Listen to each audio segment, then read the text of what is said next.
That's like I said before, full in, full out, 15%, first trim 15% is very profitable. But you guys also got to remember that it's based off the market. Like sometimes you guys literally see me like trimming at 10%, and it's not because, oh, like I just want to trim at 10%. Like no, the market's literally telling me this is about to turn around at 10%. Either sell all or take some profits here and then just stop out, break even on the rest.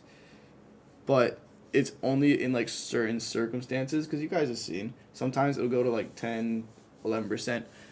Now sometimes the market won't tell us and it'll just go to 10, 11% and come back down and we'll stop and break even or whatever. But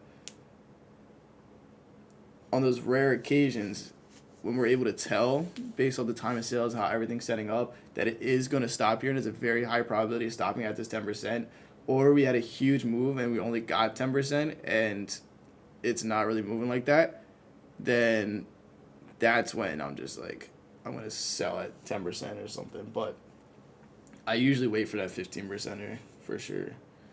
Yeah. And then you guys can look at your stats. How many times does the trade go from 10% to 15%? Like look at my average. You can literally just look at lanyard trades. Yeah, because based off stats, like that is gonna make you the most profits. If you look at lanyard trades, how many times does it go to 15% from 10%?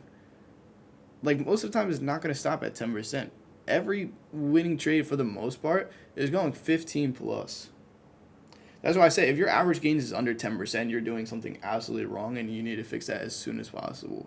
Like yesterday, 24%. The day before, I think we hit like 15%. Day before that, 30%. Day before that, 50%. Day before that, 48%. And then that one trade, Tesla, 10%. But we got half out at 9.98% for a reason. Because we're able to see, it's starting to slow down.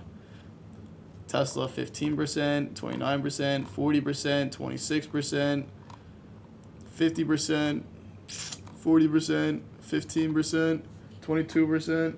You should try and aim for like 15%. A lot of people sell way too early just for no reason. If there's no reason to sell, you should not be selling at 10%. Based on stats, I'm going to try and get that 15% plus.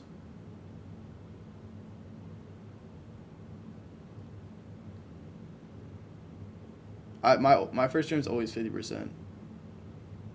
I usually go like 50, 70, 80, 90, or sometimes I go like 50 and then I go 80. It really depends on how price action is moving and where we're at. Remember that one trade that literally went 30% instantly? Like, I sold out like that. Because I'm double my average gain. So there's no point of not taking this quick win. It was literally a minute. And we got a 1 to 6 like that.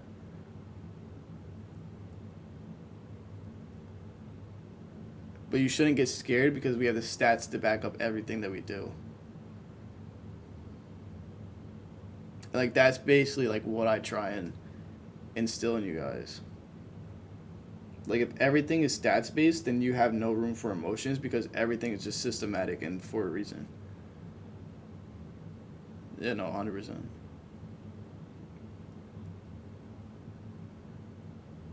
That's why I always break it down mathematically, because numbers don't lie. At all. So when we go over your guys' journals today, in the lesson, I want you guys to really just like focus on that.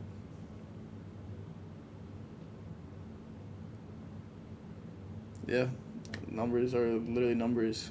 You can't fight with numbers. You can't fight with facts because that's what the facts are. That allows me to not get emotional. People are like, oh, suppress your emotions, trade like a robot. But if we have no emotions to suppress, then we don't get emotional. We don't need to do anything with that. And the way that we just don't have emotions is because everything we do is based off probabilities and our previous stats, which doesn't allow emotions. I can't get emotional because there's nothing to get emotional about. What am I getting emotional selling on my stop loss that is the only way that protects our winners and allows our winners to compound. Like, you guys have seen the stats, right? That compounding Google Sheets that I show you guys all the time. If I moved from a negative 5% to a negative 8%, you guys have seen the big of difference it makes in your profits, and it's nowhere near having the same compounding effects. So instead of looking at your stop loss in a negative note, I'm looking at it in a positive way. Like, okay, this is the only way that my profits are going to be able to compound a lot more. So I actually celebrate my losses because they're so small, which is the only way that your winners are going to grow. So it's just like looking at it in a different perspective. That's literally what we went over the mentorship the other day.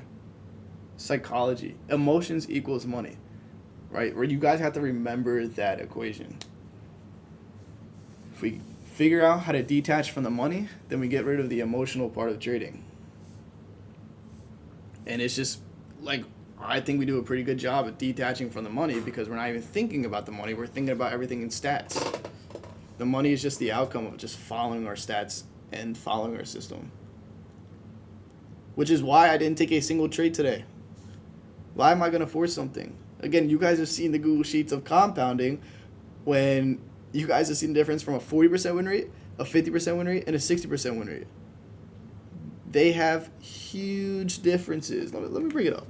Just for the people that don't attend lessons and are lazy.